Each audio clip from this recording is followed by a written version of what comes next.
한 시어머니가 있었습니다. 이 시어머니는 갓 출산한 며느리의 산후조리를 돕기 위해 부푼 마음을 안고 아들네 집으로 향했습니다. 이는 마땅히 한 가족에게 가장 따뜻하고 행복해야 할 순간이며 새로운 생명에 대한 기대와 기쁨으로 가득 차 있어야 할 시간입니다. 하지만 상상하실 수 있겠습니까? 첫날 시어머니가 온정성을 다해 며느리를 위해 끓인 보양식 미역국을 며느리가 그의 눈앞에서 무표정한 얼굴로 집에서 키우는 강아지 밥그릇에 전부 쏟아버렸다는 사실을요. 이것은 순간의 짜증이 아니었습니다. 며칠간 이어진 가슴 시린 냉대와 도발의 시작이었습니다. 도대체 무슨 일이 있었던 걸까요? 결혼 전에는 상냥하고 효심 깊던 한 여성이 하룻밤 사이에 이토록 모질고 낯선 사람으로 변할 수 있었을까요? 이것은 오래전부터 계획된 모욕이었을까요? 아니면 이 고부 사이에 우리가 알지 못하는 더 깊은 갈등이 숨어 있었던 걸까요? 그리고 상심한 시어머니가 결국 발길을 돌려 떠난 후 병원에서 걸려온 한 통의 전화가 그녀를 완전히 망연자실하게 만들었습니다. 심지어 모든 서러움을 뒤로하고 당장 달려가고 싶게 만들 정도였죠. 전화기 너머에서는 대체 무슨 말을 했던 걸까요? 병원에서 그녀는 또 어떤 놀라운 진실을 마주했기에 이전의 모든 원망과 의문을 뒤엎을 수 있었을까요? 이제부터 오해와 눈물, 그리고 사랑에 관한 이 실제 인생 이야기 속으로 함께 들어가 보시겠습니다. 제 이름은 박순자, 올해 67입니다. 제 나이가 되면 인생의 가장 큰 낙은 자식들과 손주들이 곁에 있는 것이죠. 그래서 아들 민준이가 전화기 너머로 거의 낭보를 전하듯 손자가 무사히 태어났고 산모와 아이 모두 건강하다고 했을 때 저는 기쁨의 눈물을 흘렸습니다. 전화 속 민준이의 목소리는 조심스럽게 무언가를 상의하려는 듯한 어조였습니다. 엄마, 저희 생각에는 엄마가 오셔서 산후조리 좀 도와주셨으면 해서요. 혼자 지내시는 게 편하신 것도 알고 힘드실까봐 걱정도 되지만 아시다시피 저희 아파트 대출금 압박이 커서요. 요즘 산후조리원은 하루에만 수십만 원이라 정말 부담이 커서요. 저는 아들의 말이 채 끝나기도 전에 웃으며 말을 끊었습니다. 이 바보 같은 녀석, 걱정 마라. 엄마 아직 몸 건강하고 쌩쌩해. 너희가 와달라는데 당연히 가야지. 전화를 끊고 나니 제 마음속 기쁨은 마치 가마솥에서 뭉근히 끓고 있는 공국처럼 보글보글 피어올라온 집안을 훈훈하게 채우는 듯했습니다. 제 며느리 서연이는 밝고 잘 웃는 아이입니다. 마케팅 기획자로 일하는데 말도 예쁘게 하고 센스도 있죠. 우리 집에 시집 온 후로 저와 한 번도 얼굴 붉힌 적이 없었습니다. 쉬는 날이면 을에 제 팔을 끌며 어머님, 우리 백화점 가요 하곤 했는데 실은 제게 새 옷 몇 벌 사주려는 속셈이었죠. 제가 떡을 좋아하는 걸 알고는 집에 올 때마다 차 트렁크에는 항상 제가 제일 좋아하는 찹쌀떡 상자가 몇 개씩 실려 있었습니다. 솔직히 말해 저는 며느리가 아니라 딸이 하나 더 생긴 것 같다고 종종 생각했습니다. 저는 이번 산후조리 기간 동안 우리가 예전처럼 서로를 이해하고 챙겨주며 함께 보낼 것이라 생각했습니다. 어쩌면 관계가 더 돈독해질 수도 있겠다고 기대했죠. 저는 보름 전부터 분주하게 준비를 시작했습니다. 낡은 요리책들을 모두 꺼내 뒤지고 아이를 키워본 오랜 친구들에게 전화해 온갖 산후조리 비법을 물었습니다. 일부러 시골 고향인 충청도까지 내려가 안면이 있는 양계장 주인에게 푹 고아낼 토종닭 10마리를 주문했고 오래된 전통 방앗간에 가서 직접 짠 참기름과 순수한 들기름도 사왔습니다. 서연이가 퇴원하는 날 저는 큰 가방, 작은 가방을 바리바리 싸들고 마치 원정이라도 떠나는 사람처럼 아들네 신축 아파트로 들어갔습니다. 아기 침대에 누워있는 쭈글쭈글한 작은 노인 같은 손주를 보자 제 마음은 솜사탕처럼 녹아내렸습니다. 저의 산후조리 첫날은 향기로운 미역국 한 소트로 시작되었습니다. 이것은 제 가장 자신 있는 요리이자 서연이가 예전에 가장 좋아하던 음식이었습니다. 저는 참기름에 다진 마늘을 노릇노릇하게 볶다가 불린 미역을 넣고 간장으로 간을 맞춘 뒤 푹 끓여냈습니다. 그 구수한 냄새는 순식간에 주방 전체를 점령했습니다. 푹 우러난 국물에 소고기 양지를 넣고 뚜껑을 덮어 1시간 넘게 약한 불에서 뭉근히 끓였습니다. 점심때가 되어 저는 조심스럽게 한 그릇을 퍼담고 위에 뜬 기름을 걷어낸 후 직접 서연이에게 가져다 주었습니다. 막 수유를 마친 터라 얼굴이 조금 창백했지만 정신은 괜찮아 보였습니다. 서연아, 자, 뜨거울 때 먹어. 이 미역국이 몸보신에도 좋고 회복에도 최고란다. 저는 웃으며 그릇과 숟가락을 건넸습니다. 그녀는 그릇을 받아들고 냄새를 맡더니 무심코 미간을 찌푸리는 듯했습니다. 당시 저는 대수롭지 않게 여기고 산모의 정상적인 반응이겠거니 생각했습니다. 그녀는 숟가락으로 국물을 한술 떠 가볍게 불어서 입으로 가져갔습니다. 국물이 그녀의 혀끝에 닿는 순간 그녀의 표정이 갑자기 변했습니다. 그것은 역겨움과 믿을 수 없다는 표정이 뒤섞인 얼굴이었습니다. 마치 보양국이 아니라 독약을 마신 사람처럼요. 어머님, 그녀의 목소리가 갑자기 높아지며 귀를 찔렀습니다. 이거 왜 이렇게 짜요? 짜서 죽겠네. 저는 얼어붙었습니다. 저는 평생 음식을 싱겁게 하는 편이었고, 이건 모두가 아는 사실이었습니다. 제가 어안이 벙벙한 채 쳐다보는 가운데 서연이는 제 평생 잊지 못할 행동을 했습니다. 그녀는 제가 1시간 넘게 끓인 그 미역국 그릇을 들고 일어나 베란다로 걸어가더니 주저없이 국물과 건더기 전부를 집에서 키우는 작은 푸들의 밥그릇에 쏟아부었습니다. 차르륵, 도자기 그릇과 스테인리스 밥그릇이 부딪히는 맑은 소리와 함께 제 마음도 산산조각이 났습니다. 그녀는 저를 다시 쳐다보지도 않았고 심지어 한마디 해명도 없이 방으로 돌아가 버렸습니다. 쾅 소리와 함께 문이 닫혔고 안에서 문을 잠그는 소리까지 들려왔습니다. 저는 석상처럼 그 자리에 서 있었습니다. 거실에는 신이 나서 미역국을 핥아먹는 강아지의 소리만이 요란하게 울려 퍼졌습니다. 저는 멍하니 주방으로 돌아가 떨리는 손으로 국자로 냄비 속 국물을 떠서 맛보았습니다. 평소 제 입맛보다 아주 약간, 정말 약간 짰습니다. 아마 오늘 기분이 너무 좋아서 손이 조금 무거워졌나 봅니다. 하지만 짜서 죽겠다고 할 정도는 절대 아니었습니다. 거대한 혼란과 상처가 파도처럼 저를 덮쳤습니다. 저는 도저히 이해할 수 없었습니다. 결혼 전 항상 어머님이라 살갑게 부르며 제게 뭐든 털어놓고 친딸처럼 다정했던 아이가 왜 갑자기 이렇게 모질고 낯설게 변해버렸을까요? 저는 그녀의 방문 앞으로 다가가 문을 두드리려 손을 들었다가 힘없이 내렸습니다. 대화를 하고 싶었습니다. 어디 불편한 곳은 없는지, 혹시 제가 뭔가 잘못해서 화가 난 건지 묻고 싶었습니다. 저는 조심스럽게 몇 번 문을 두드렸습니다. 서연아, 엄마다. 괜찮니? 문 안은 죽은 듯이 고요했습니다. 한참이 지나서야 극도의 짜증이 섞인 차가운 목소리가 들려왔습니다. 피곤해요. 쉬고 싶어요. 그날 밤 저는 캄캄한 거실에 홀로 앉아 안방에서 희미하게 들려오는 아기 울음소리와 어렴풋한 자장가 소리를 들었습니다. 저는 알았습니다. 저 잠긴 문이 단지 2개의 방을 가로막는 것이 아니라 다시는 예전처럼 가까워질 수 없는 2개의 마음을 갈라놓고 있다는 것을요. 늦은 밤이 되어서야 아들 민준이가 지친 몸을 이끌고 퇴근했습니다. 그가 거실에 아직 앉아있는 저를 보고는 잠시 멈칫했습니다. 엄마, 왜 아직 안 주무셨어요? 저는 고개를 들어 아들의 피곤에 찌든 얼굴을 바라보았습니다. 한참을 망설이다가 결국 가장 완곡한 방식으로 낮에 있었던 일을 꺼냈습니다. 민준이는 이야기를 다 듣고 미간을 찌푸렸습니다.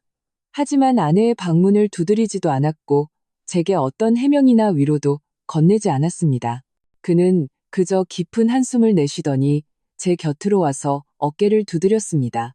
엄마, 그의 목소리에는 깊은 체념이 묻어 있었습니다. 그냥 좀 이해해 주세요. 서연이 애 낳은 지 얼마 안 돼서 몸도 안 좋고 그래서 좀 예민한가 봐요. 엄마가 어른이시니까 걔랑 다투지 마세요. 아들의 이물에 물 탄 듯한 말을 듣자 제 마음은 한층 더 가라앉았습니다. 저는 한참 동안 아들을 쳐다보았습니다. 목구멍에서 맴도는 질문을 간신히 삼켰습니다.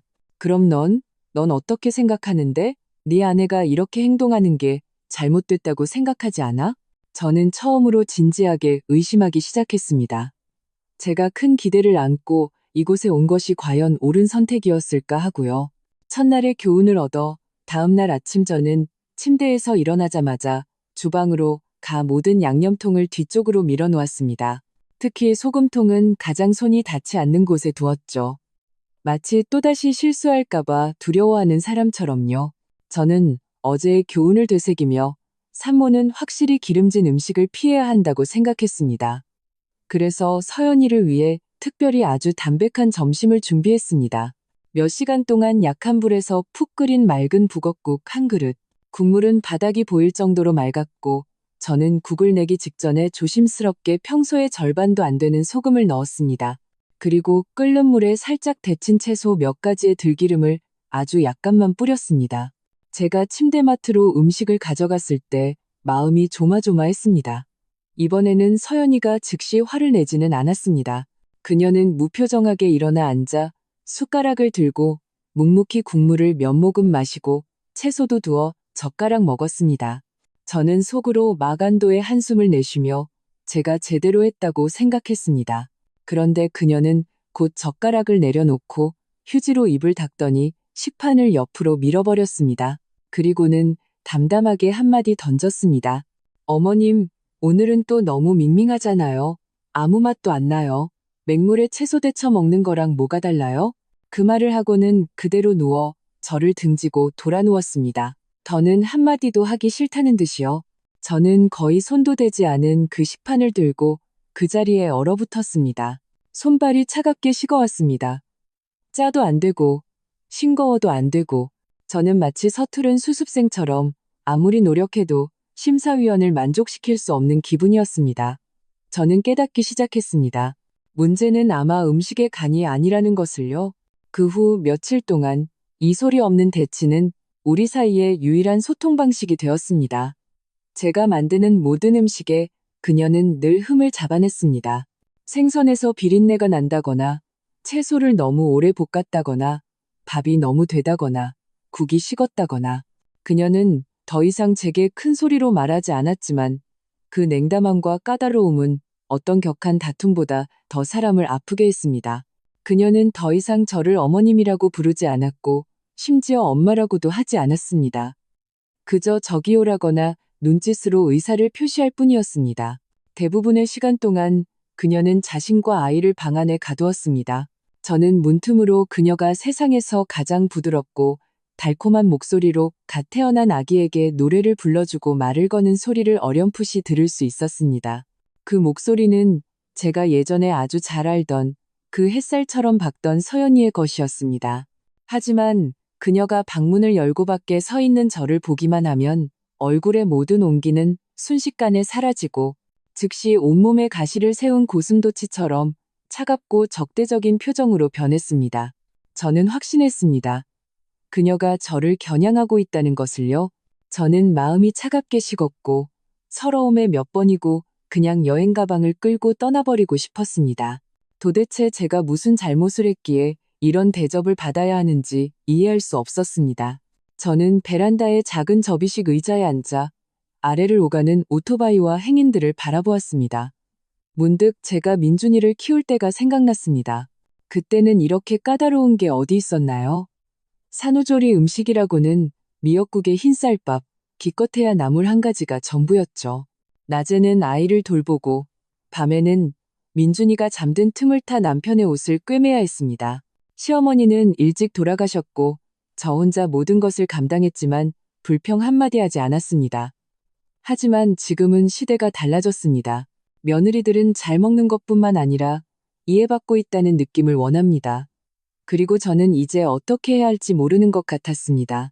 내가 너무 오지랖을 부린 걸까? 이 말이 하루 종일 제 머릿속을 맴돌았습니다. 거대한 서러움과 피로가 무거운 돌처럼 가슴을 짓눌러 숨쉬기조차 힘들었습니다. 그날 밤 저는 거의 잠을 이루지 못했습니다. 저는 아랫사람과 큰 소리로 싸우는 성격이 아닙니다. 평생 누구와 얼굴 붉혀본 적이 없죠. 하지만 저에게도 사람으로서의 최소한의 선과 어른으로서의 존엄이 있습니다. 만약 제 존재가 이 집의 부담과 불쾌함이 되었다면 저는 품위 있게 물러나는 쪽을 택할 겁니다. 그래서 다음 날 저는 결정을 내렸습니다. 떠나기로요.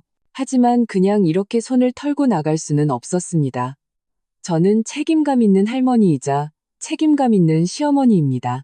저는 아들과 며느리가 지금 가장 사람 손이 필요하고 가장 약해져 있는 시기라는 것을 알았습니다. 제가 가면 그들은 어떡할까요? 그날 오후 서연이가 방에서 낮잠을 자는 틈을 타 저는 혼자 몰래 집을 나섰습니다. 다른 곳에 간 것이 아니라 아파트 게시판 광고를 보고 근처에서 평판이 좋은 산후도우미 중개업체를 찾아갔습니다.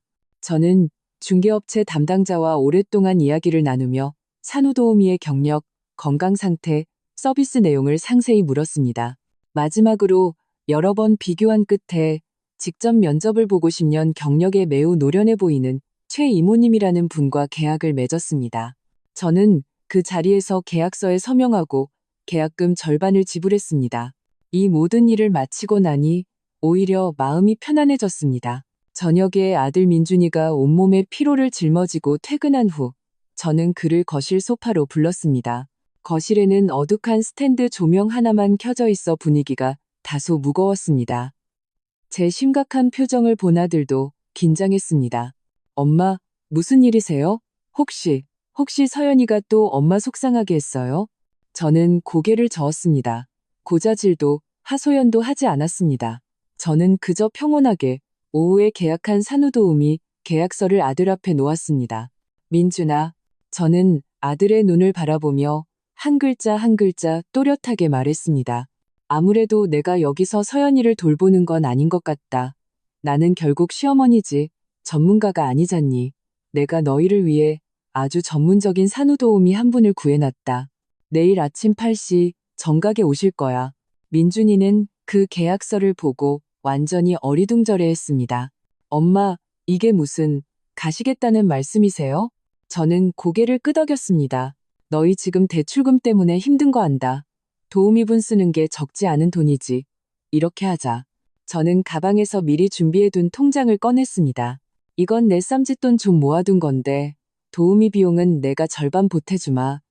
민준아, 이게 내가 너희를 위해 해줄 수 있는 최선이다. 저는 잠시 말을 멈췄다가 마음속에서 오랫동안 맴돌던 마지막 말을 꺼냈습니다. 이 산후조리는 내가 정말 더는 못하겠다. 제 말은 평온했지만 민준이는 제가 한번 내린 결정은 바꾸지 않는다는 것을 알았습니다. 그는 산후도우미 계약서와 제가 내민 통장을 번갈아 보며 충격과 죄책감, 그리고 한편으로는 안도감이 뒤섞인 복잡한 표정을 지었습니다.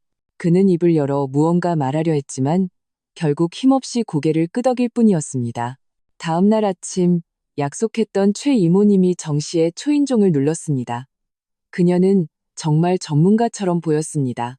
깨끗한 근무복을 입고 있었고 도구 상자에는 각종 소독용품이 완벽하게 구비되어 있었습니다. 저는 약 1시간 동안 아기 분유 브랜드, 기저귀 가는 습관, 서연이의 식단, 주의사항 등 모든 것을 꼼꼼하게 인수인계했습니다. 인수인계를 하는 동안 안방문은 시종일관 굳게 닫혀 있었습니다. 서연이는 바깥의 소리를 들었겠지만 나오지 않았습니다. 차라리 잘된 일이었죠. 작별 인사의 어색함을 덜 수 있었으니까요. 저는 제 작은 여행 가방을 끌고 문 앞에 서서 마지막으로 이 집을 둘러보았습니다. 한때는 큰 기대를 품었지만 이제는 상처만 남은 집을요. 민준이가 저를 엘리베이터 앞까지 배웅했습니다. 그는 고개를 숙인 채 반복해서 말했습니다. 엄마, 죄송해요. 고생 많으셨어요.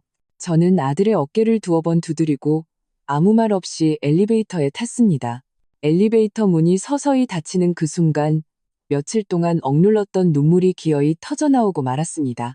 낡았지만 익숙하고 따뜻한 제 집으로 돌아오니 전례 없는 피로감이 몰려왔습니다.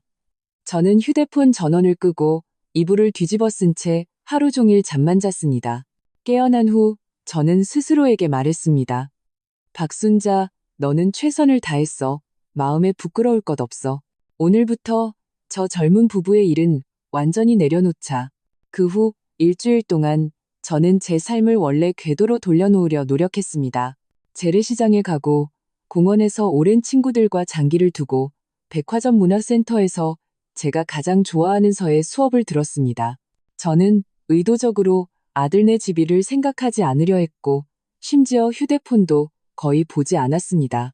제가 조금씩 제 삶으로 돌아오고 있을 때 한 통의 예기치 않은 전화가 그 의도적인 평온을 깨뜨렸습니다.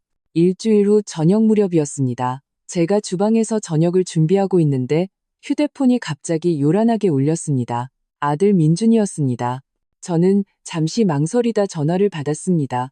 전화기 너머에서는 평소의 그 피곤한 목소리가 아니라 극도의 공포와 억눌린 울음이 뒤섞인 외침이 들려왔습니다.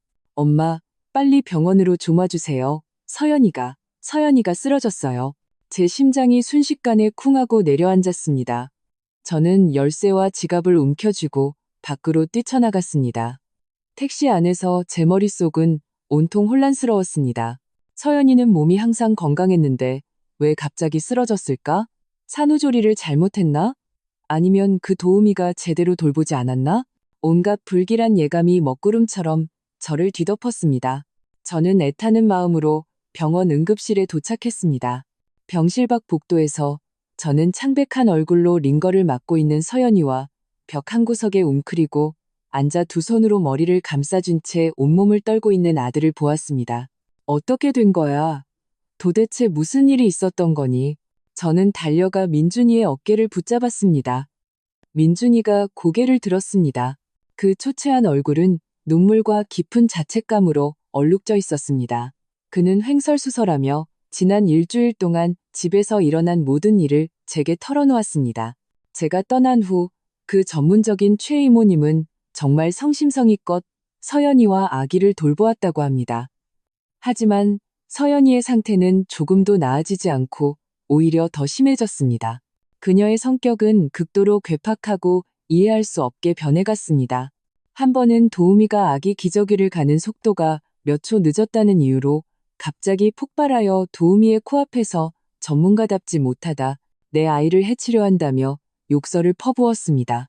하지만 그렇게 욕을 하고 나서는 또 갑자기 아기를 끌어안고 영문모를 절망감에 휩싸여 대성통곡을 했습니다. 누가 달래도 소용이 없었죠? 최 이모님은 경험이 많은 분이었습니다. 그녀는 개인적으로 민준이에게 몇 번이나 말했습니다. 사모님 상태가 정말 이상해요. 제가 보기엔 산후우울증 같아요. 이건 병이니까 정신건강의학과에 한번 가보시는 게 좋겠어요. 하지만 전형적인 무뚝뚝한 공대생인 민준이는 당시 그 말을 마음에 두지 않았습니다. 그는 여자가 애 낳고 나면 감정 기복이 좀 있는 건 당연하고 며칠 투정 부리다 말겠지. 무슨 병원까지 가나 하고 생각했던 겁니다. 어제 최 이모님은 언제 터질지 모르는 서연이의 변덕스러운 감정을 더는 견딜 수 없어 인격적으로 큰 모독감을 느낀다며 단호하게 사직을 요청했습니다. 도우미가 떠난 지 반나절도 채 되지 않아 서연이는 그동안 제대로 먹지 않아 몸이 이미 쇠약해진 상태에서 극심한 감정 기복까지 겹쳐 아기를 안고 있다가 눈앞이 캄캄해지며 쓰러지고 만 것입니다. 의사 선생님이 민준이는 목이 메어 거의 말을 잇지 못했습니다. 의사 선생님이 서연이가 심각한 영양실조와 급성 불안 발작 때문에 쓰러진 거라고. 그리고 확진받았어요. 중증 산후우울증이래요. 의사가 진단서를 들고 다가왔습니다. 그는 우리를 보며 엄숙한 어조로 설명했습니다. 이것은 출산 후 호르몬의 급격한 변화와 신생아를 돌보는 엄청난 스트레스, 수면 부족 등 여러 요인이 복합적으로 작용하여 발생하는 질병입니다. 며느님이 보였던 비이성적으로 보이는 행동들, 예를 들어 쉽게 화를 내고 까다롭게 굴고 울고 식욕을 잃는 것 등은 그녀가 나빠져서가 아니라 아파서 그런 겁니다. 그녀의 뇌가 지금 폭풍을 겪고 있는 거죠. 많은 감정들을 본인 스스로도 통제할 수 없는 상태입니다. 의사의 전문적인 설명을 듣자 제 머릿속이 쿵하고 울리며 하얘졌습니다. 저는 안을 들여다보았습니다. 서연이는 병상에 누워 있었는데 얼굴이 하얀 벽보다 더 창백했고 입술에는 핏기가 없었으며 머리카락은 헝클어져 있었습니다. 손에는 링거가 꽂혀 있었고 손등마저 푸르스름했습니다. 저는 지난 며칠간 서연이의 그 차가운 눈빛, 모진 말들, 그리고 강아지 밥그릇에 쏟아부었던 미역국을 떠올렸습니다. 그것은 저에 대한 증오가 아니었습니다. 아픈 영혼이 세상에서 가장 최악의 방식으로 보내는 무언의 구조 신호였던 것입니다. 민준이는 바닥에 주저앉아 잘못을 저지른 아이처럼 고통스럽게 주먹으로 자신의 머리를 쳤습니다. 그는 붉어진 눈으로 고개를 들어 제 손을 잡았습니다. 그의 목소리에는 끝없는 후회와 간청이 담겨 있었습니다. 엄마, 죄송해요. 다 제 잘못이에요. 제가 서연이를 제대로 살피지 못했어요. 남편으로서 정말 최악이에요. 그런데 지금 상황에서는 다시 도우미를 구해도 소용없을 것 같아요. 서연이 친정은 아시잖아요. 어머님 심장이 안 좋으셔서 돌봐주실 수가 없어요. 엄마, 그는 잠시 망설였습니다. 다시 돌아와서 저희 좀 도와주시면 안 될까요? 제가 다시 이런 부탁드릴 자격 없는 거 알아요. 엄마한테 너무 불공평한 것도 알고요. 하지만 정말 어떻게 해야 할지 모르겠어요. 제가 돈 드릴게요. 한 달에 300만 원씩 드릴게요. 정말 부탁드려요. 그는 어릴 적 화병을 깨뜨리고 제 눈을 쳐다보지 못하던 모습처럼 고개를 푹 숙였습니다. 저는 창밖의 잿빛 하늘을 바라보며 한동안 아무 말도 할 수 없었습니다. 망설여졌습니다. 제 머릿속에서는 제 의지와 상관없이 지난 한 주의 장면들이 계속해서 재생되었습니다. 쏟아버린 미역국, 굳게 닫힌 방문, 가시돋친 말 한마디 한마디, 그리고 제가 여행 가방을 끌고 떠날 때의 그 심신이 지친 느낌.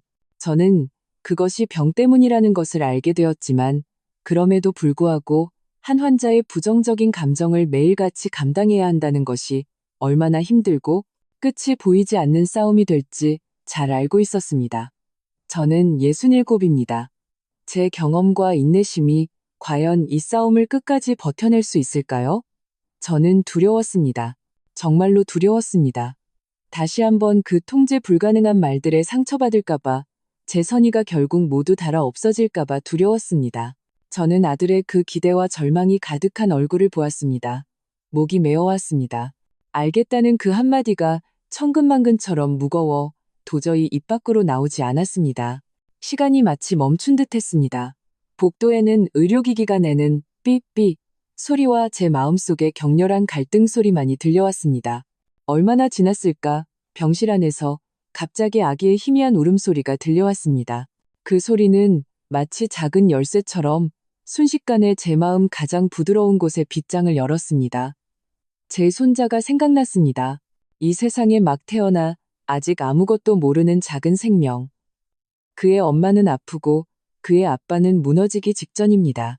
만약 이 할머니마저 등을 돌린다면 그 아이는 어떻게 해야 할까요? 저는 깊은 숨을 들이쉬었습니다. 제 마음 깊은 곳에서 솟아오른 한 명의 어머니로서, 한 명의 할머니로서의 본능이 마침내 모든 두려움과 망설임을 이겨냈습니다. 저는 아들의 차가운 손을 마주 꽉 잡았습니다. 아무 말도 하지 않았습니다. 그저 아들을 향해 천천히, 하지만 더없이 단호하게 고개를 끄덕였습니다. 병원에서 아들네 집으로 돌아와 며칠 전절을 상심케 했던 그곳에 다시 발을 들여놓으니 공기 중에는 여전히 긴장과 어찌할 바 모르는 기운이 남아있는 듯 했습니다. 텅 빈 아기 침대와 어지러운 거실을 보며 저는 앞으로의 싸움이 생각보다 더 힘들 것이라는 것을 직감했습니다. 서연이가 퇴원한 후 그녀의 감정은 여전히 언제 터질지 모르는 시한폭탄 같았습니다. 대부분의 시간 동안 침묵했고 마치 투명한 그림자처럼 집안을 떠다녔습니다. 때로는 아기를 안고 창가에 앉아 오후 내내 텅 빈 눈으로 무언가를 생각하곤 했습니다. 저는 더 이상 그녀의 까다로움을 저에 대한 공격으로 받아들이지 않았습니다. 그것은 질병이 그녀의 마음속에 세운 높은 벽이라는 것을 알았습니다. 제가 할 수 있는 일은 최대한의 인내심으로 그 벽을 조금씩 녹여내는 것뿐이었습니다. 그녀가 제가 만든 음식에 냄새가 난다고 하면 저는 모든 음식을 맹물에 데쳐서 그녀 앞에 가져다 주었습니다. 그리고 소금을 조금 넣을지 말지는 그녀 스스로 선택하게 했습니다. 그녀가 제 말소리가 시끄럽다고 하면 저는 최대한 조용히 지냈고 꼭 필요할 때만 가장 간결한 언어로 소통했습니다. 때로는 그녀가 갑자기 제게 소리쳤습니다. 저리 가요. 얼굴 보기 싫어요. 저는 이제 예전처럼 상처받지 않았습니다. 그저 조용히 물러났다가 잠시 후 따뜻한 우유 한 잔을 들고 그녀의 방문 앞에 살며시 놓아두었습니다. 어느 날 밤, 잠에서 깨 화장실에 가려는데 욕실에서 아기 울음소리와 함께 서연이가 절망적으로 억누르는 흐느낌 소리가 들렸습니다. 그녀가 아기에게 이렇게 말하는 것을 들었습니다. 아가야, 울지 마. 엄마가 나빠서 그래. 엄마는 나쁜 엄마야. 저는 그들의 침실을 흘끗 보았습니다. 방문은 반쯤 열려 있었고 민준이는 바로 옆에서 자고 있었지만 전혀 깨닫지 못하고 있었습니다. 결국 저는 욕실로 들어가 그녀와 아기를 함께 품에 안았습니다. 그리고 조용히 말했습니다. 힘든 거 안다. 하지만 다 지나갈 거야. 그녀는 꼼짝도 하지 않았습니다. 눈물이 제 어깨로 흘러내려 옷을 흠뻑 적셨습니다. 그 순간 저는 우리 사이에 금이 갔던 무언가가 아물기 시작하는 것을 느꼈습니다. 다음 날 저는 아들 민준이를 따로 베란다로 불렀습니다. 저는 야근으로 붉게 충혈된 아들의 눈을 보며 전례 없이 엄한 어조로 말했습니다. 민준아, 똑똑히 들어. 지금 서연이에게 가장 필요한 건 돈만 벌어다 주는 남편도 아니고 밥하고 청소만 하는 엄마도 아니야. 서연이를 100% 이해하고 지지하며 같은 편에 서줄 전우가 필요한 거야. 이제 더는 나는 바쁘다. 나는 잘 모른다는 핑계를 대선 안 돼. 너 매일 퇴근하고 돌아오면 밥 다 됐냐고 묻는 게 첫 번째가 아니라 서연이한테 가서 한번 안아주고 오늘 힘들었지? 라고 물어보는 게 첫 번째여야 해. 아이가 울면 네가 제일 먼저 달려가서 기저귀를 갈아줘야 하고 서연이 감정이 무너질 때 네가 할 일은 이치를 따지는 것도 짜증내는 것도 아니야. 그냥 입 다물고 꽉 안아주면서 하늘이 무너져도 내가 버텨준다는 걸 알게 해줘야 해. 아들은 고개를 끄덕였습니다. 저는 더 말하지 않았습니다. 남자들이란 콕 집어 말해주지 않으면 영원히 모릅니다. 그날부터 우리 집에서는 사랑이라는 이름 아래 소리 없는 팀워크가 시작되었습니다. 민준이는 아내와 아이를 돌보는 법을 배우기 시작했습니다. 그는 퇴근 후 돌아오면 제 손에서 아이를 받아들고 서투르게 분유를 먹이고 트림을 시켰습니다. 서연이가 잠시나마 자신만의 시간을 갖고 따뜻한 물로 샤워할 수 있도록 해주었죠. 서연이의 기분이 가라앉아 있을 때 그는 더 이상 무의미한 이치를 따지려 하지 않았습니다. 대신 서투르게 회사에서 있었던 웃긴 이야기를 해주거나 아니면 그냥 그녀가 좋아하는 노래를 틀어놓고 조용히 곁에 있어 주었습니다. 그리고 저는 후방 지원을 전담했습니다. 저는 더 이상 전통적인 산후조리 음식에 집착하지 않았습니다. 대신 서연이가 임신 전에 좋아했던 그녀의 식욕을 돋울 수 있는 음식들을 다양하게 만들었습니다. 그녀의 기분이 조금 나아 보일 때면 저와 함께 아래층 아파트 중정으로 내려가 산책하며 햇볕을 쬐자고 격려했습니다. 우리는 마치 작은 군대처럼 분담이 명확했고 목표가 일치했습니다. 바로 우울이라는 이름의 이 전쟁에서 반드시 이기는 것이었습니다. 얼음산이 녹기 시작한 것은 아주 평범한 어느 오후였습니다. 그날 저는 머리가 좀 무겁고 온몸에 한기가 느껴졌습니다. 아마 전날 밤에 잠시 깼을 때 감기가 들었나 봅니다. 하지만 대수롭지 않게 여기고 평소처럼 가족들을 위해 저녁 식사를 준비했습니다. 식탁에서 저는 입맛이 없어 그저 따뜻한 국물만 마시고 있었습니다. 늘 침묵하던 서연이가 갑자기 고개를 들어 저를 한번 쳐다봤습니다. 그녀의 눈빛은 더 이상 공허하거나 적대적이지 않았습니다. 그저 약간의 의아함이 서려 있었죠. 식사 후 제가 소파에 앉아 쉬고 있는데 머리가 점점 더 어지러워졌습니다. 서연이가 아기를 안고 제 옆을 지나가다가 걸음을 멈췄습니다. 어머님, 얼굴이 너무 빨개요. 혹시 열나세요? 저는 대답할 기운도 없이 그저 고개를 저었습니다. 그녀는 아무 말 없이 바로 돌아서서 아기를 아기 침대에 눕히고는 저를 부축해 소파에 앉히고 체온계를 가져오고 물을 따라주고 해열제를 찾아주었습니다. 온 집안을 분주하게 오갔죠. 저는 그녀의 허둥대는 모습을 보며 마음속에 아주 이상한 생각이 떠올랐습니다. 이것은 그녀가 처음으로 자발적으로 저를 돌봐주는 것이었습니다. 체온계에 표시된 38.5도를 보자 그녀의 얼굴색이 변했습니다. 즉시 아기를 안고 반론의 여지가 없는 단호한 어조로 제게 말했습니다. 안 되겠어요, 어머님. 병원 가셔야 해요. 제가 모시고 갈게요. 근처 병원으로 가는 길에 그녀는 아기를 안고 저를 부축했습니다. 병원에서는 접수하고 수납하느라 이리저리 뛰어다녔습니다.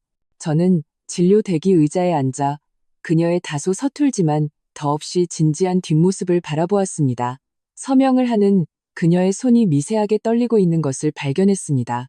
제 병이 순식간에 그녀 안에 잠재되어 있던 아내로서, 엄마로서, 며느리로서의 본능과 책임감을 일깨운 듯했습니다. 병원에서 나오니 몸이 한결 나아진 기분이었습니다. 저는 손을 뻗어 긴장으로 차가워진 그녀의 손을 마주 잡았습니다. 그리고 진심을 담아 조용히 말했습니다. 서연아, 괜찮다. 아주 잘하고 있어. 그녀가 고개를 들어 저의 따뜻한 눈빛을 보았습니다. 오랫동안 굳어있던 입꼬리가 마침내 살짝 올라갔습니다. 그녀의 눈시울이 붉어지더니 눈물이 끊어진 구슬처럼 흘러내렸습니다. 하지만 이번에는 절망의 눈물이 아니었습니다. 그녀는 웃으며 울었습니다. 어머님, 그녀가 목이 메어 말했습니다. 감사합니다. 그때 민준이가 택시에서 내려 헐레벌떡 달려왔습니다. 아마 회사에서 서연이의 전화를 받았나 봅니다. 얼굴에는 초조함과 걱정이 가득했습니다.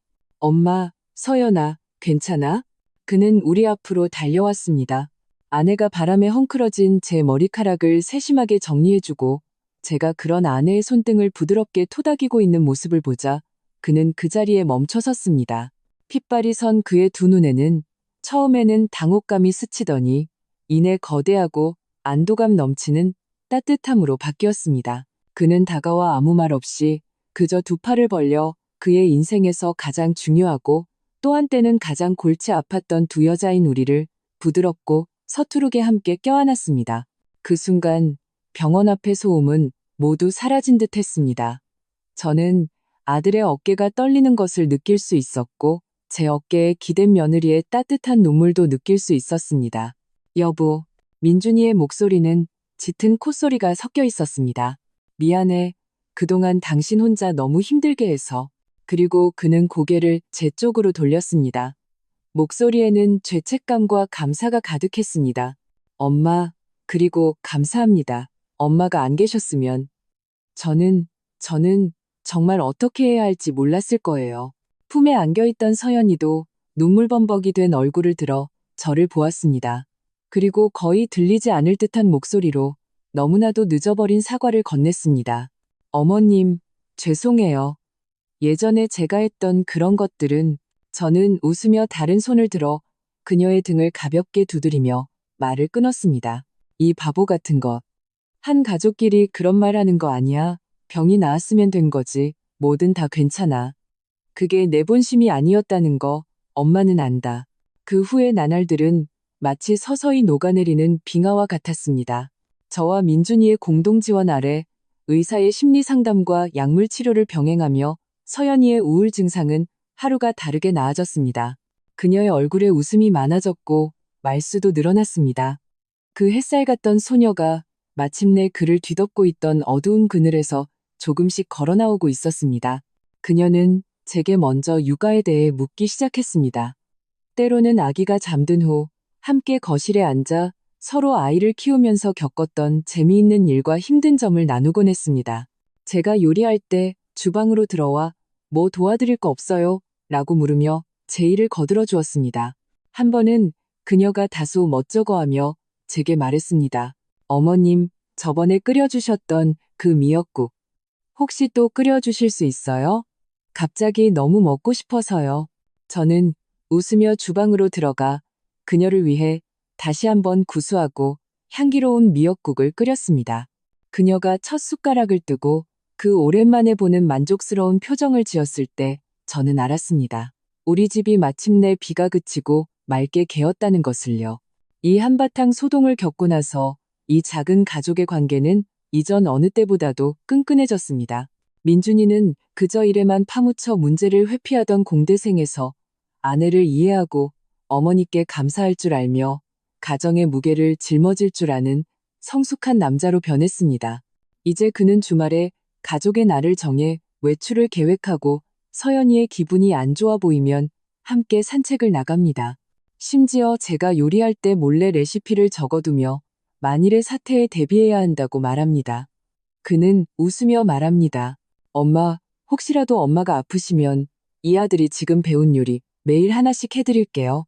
저는 핀잔을 주었지만 마음은 온수에 몸을 담근 것처럼 따뜻했습니다. 그리고 저와 서연이 우리의 관계는 조심스럽고 서로 눈치를 보는 전통적인 고부관계를 넘어섰습니다. 우리는 마치 함께 전쟁터에 나가 힘든 싸움을 치른 전우처럼 서로에 대한 다른 사람은 이해할 수 없는 깊은 신뢰와 이해가 생겼습니다. 우리는 더 이상 시어머니와 며느리가 아니라 서로를 의지하고 이해하는 진정한 가족이었습니다. 그날 저녁, 민준이는 아주 오랜만에 특별한 일을 했습니다. 우리 가족 사진을 찍기로 한 것입니다. 삼각대를 베란다 앞에 세우고 석양이 거실 창으로 쏟아져 들어왔습니다. 제가 가운데 앉고 서연이는 제 오른쪽에 앉아 아기를 안았습니다. 민준이는 우리 뒤에 서서 두 손을 가볍게 우리 어깨에 올렸습니다. 셔터를 누르는 그 순간 제 머릿속에는 지난 몇 달간의 모든 장면이 스쳐 지나갔습니다. 강아지 밥그릇에 쏟아부었던 미역국, 굳게 닫혔던 방문, 병원 복도의 차가운 형광등, 그리고 제가 그녀의 손을 잡고 아주 잘하고 있어라고 말했던 그 순간까지 저는 조용히 한숨을 내쉬었습니다. 아무리 차가운 바람도 마음만 서로에게 닿아 있다면 다시 따뜻해질 기회는 오는구나. 집이라는 것은 단순히 주소나 혈연이 아니라 최악의 순간이 닥쳤을 때 우리가 서로를 버리지 않고 곁을 지켜주는 것이구나. 우리는 정말 여전히 한 가족이구나. 2달 후 제 임무는 완수되었습니다. 그날 저는 짐을 쌌습니다. 여전히 그낡은 여행 가방이었지만 이번에는 옷도에도 서연이가 직접 만든 손뜨개 가방, 아기 사진 한 장, 그리고 최고의 시어머니라고 쓰인 머그컵이 들어있었습니다. 민준이 말로는 서연이가 몰래 디자인해서 인터넷으로 주문 제작한 것이라고 했습니다. 엄마, 이 컵 매일 쓰셔야 해요. 기념품으로 모셔두면 안 돼요. 아들은 그렇게 말하며 한 손으로는 제 가방을 끌고 다른 한 손으로는 아기를 안고 있었습니다. 정말 며칠 더 안 계셔도 괜찮아요? 주말에 다 같이 양평이라도 다녀오려고 했는데 아쉬움이 묻어나는 말투였습니다. 저는 웃으며 고개를 저었습니다. 이제 가야지. 약간의 거리가 있어야 나중에 더 보고 싶어지는 법이란다. 저는 허리를 숙여 아기의 이마에 뽀뽀했습니다. 아기는 깨르르 웃으며 작은 손을 휘저었습니다. 문득 산후우울증과 가정불화로 시작된 이 기나긴 여정이 이 순간 너무나 가볍고 소중하게 느껴졌습니다. 집으로 돌아가는 택시 안에서 저는 햇살 아래 아기를 안고 힘껏 제게 손을 흔드는 그 작은 가족을 뒤돌아보았습니다. 마음속에 무한한 감회가 차올랐습니다. 2달 전 저 역시 택시를 타고 저 집에서 도망치듯 떠났던 것을 떠올렸습니다. 그때는 마음속에 서러움과 냉기만이 가득했지만 오늘 제 마음은 묵직한 따뜻함으로 가득 차 있었습니다. 저는 마침내 깨달았습니다. 집이란 결코 영원히 평온한 피난처가 아니라는 것을요. 그것은 오히려 넓은 바다 위를 함께 항해하는 배와 같습니다. 예기치 못한 폭풍을 만나기도 하고 방향을 잃거나 심지어 선체가 파손될 위험도 있습니다. 하지만 배에 탄 모든 사람이 포기하지 않고 서로 노를 잡고 같은 방향으로 힘껏 저어간다면 아무리 거센 파도라도 결국 우리는 무사히 건너 더 먼 미래로 나아갈 수 있다는 것을요. 이 길을 걸어오면서 저도 많은 분들께 몇 마디 하고 싶습니다. 지금 산후조리 중이거나 갓 시어머니가 되신 모든 분들께 며느리가 변했다고, 차가워졌다고, 함께 있기 힘들어졌다고 느낄 때 먼저 탓하지 마세요. 그녀는 철이 없어서가 아니라 너무 힘들어서 그렇습니다. 당신을 존중하지 않아서가 아니라 자기 자신조차 거의 버티지 못하고 있기 때문입니다. 조금 더 관찰하고 조금 더 기다려주세요. 어쩌면 그녀는 당신을 미워하는 것이 아니라 그저 아픈 것일지도 모릅니다. 모든 초보 아빠들에게 당신은 육아를 돕는 것이 아니라 당신 자신의 가정에 참여하는 것입니다. 당신의 아내는 자동으로 회복되는 엄마 기계가 아닙니다. 그녀는 당신이 월급 명세서에만 나타나는 것이 아니라 감정이 무너지는 깊은 밤에 나타나 주길 바랍니다. 기억하세요. 당신이 얼마나 힘든지 알아라는 말 한마디가 당신이 온갖 보약을 사다 주는 것보다 훨씬 더 효과적입니다. 지금 힘든 시기를 겪고 있는 모든 초보 엄마들에게 당신은 아무것도 잘못하지 않았습니다. 당신은 쓸모없는 사람도 너무 예민한 사람도 아닙니다. 당신은 그저 너무 지쳤을 뿐입니다. 어쩌면 그저 아픈 것일지도 모릅니다. 도움을 요청하는 것을 두려워하지 마세요. 혼자서 버텨야 한다고 생각하지 마세요. 그것은 강인함이 아니라 억압입니다. 당신의 눈물을 받아줄 사람이 있고 당신의 고통을 혼자 삼킬 필요가 없습니다. 기억하세요. 당신은 혼자가 아닙니다. 반년 후 저는 검은 콩차 한 병과 직접 만든 고구마전을 들고 그들과 근처 공원에서 만나기로 약속했습니다. 잔디는 푸르고 바람은 맑았습니다. 아이는 이제 제법 걸을 줄 알았습니다. 제가 도착하자마자 아기는 제게 비틀거리며 달려와 입으로 한미라고 외쳤습니다. 아직 말을 잘하지는 못했지만 저는 알아들을 수 있었습니다. 저는 몸을 숙여 두 팔을 벌려 아기를 품에 안았습니다. 햇살이 마침 우리 위로 쏟아져 내렸습니다. 땅에 비친 우리 세 사람의 그림자는 길게 겹쳐져 과거와 현재 그리고 미래를 잇는 하나의 선으로 이어졌습니다. 우리는 아무 말도 하지 않았지만 그저 서로를 보며 고개를 끄덕이고 미소 지었습니다. 그 순간 누구도 입 밖으로 꺼내지 않았지만 모두가 알고 있었습니다. 이 집이 이겨냈다는 것을요? 원래 자리로 돌아온 것이 아니라 서로를 더 깊이 이해하는 곳으로 나아갔다는 것을요? 이것이 바로 가족의 의미입니다. 오늘의 사례는 여기까지입니다. 모든 가정에는 각자의 소통 방식이 있습니다. 하지만 한 여성이 아내에서 엄마가 될 때 그녀의 인생 역시 거대한 변화를 겪게 됩니다. 만약 당신이 박순자 씨였다면 남기로 결정했을까요? 아니면 돌아섰을까요? 만약 당신이 서연 씨였다면 그 힘든 시간 동안 가족이 어떻게 곁에 있어주길 바랐을까요? 만약 당신이 민준 씨였다면 자신이 무엇을 해야 한다고 생각했을까요? 이것은 단 하나의 사건이 아니라 많은 사람들이 지금 마주하고 있는 인생의 과제입니다. 산후 감정 문제, 고부 갈등, 가족의 지지, 부부 역할의 재분배. 저희는 여러분의 생각이 궁금합니다. 비슷한 상황을 겪어본 적이 있으신가요?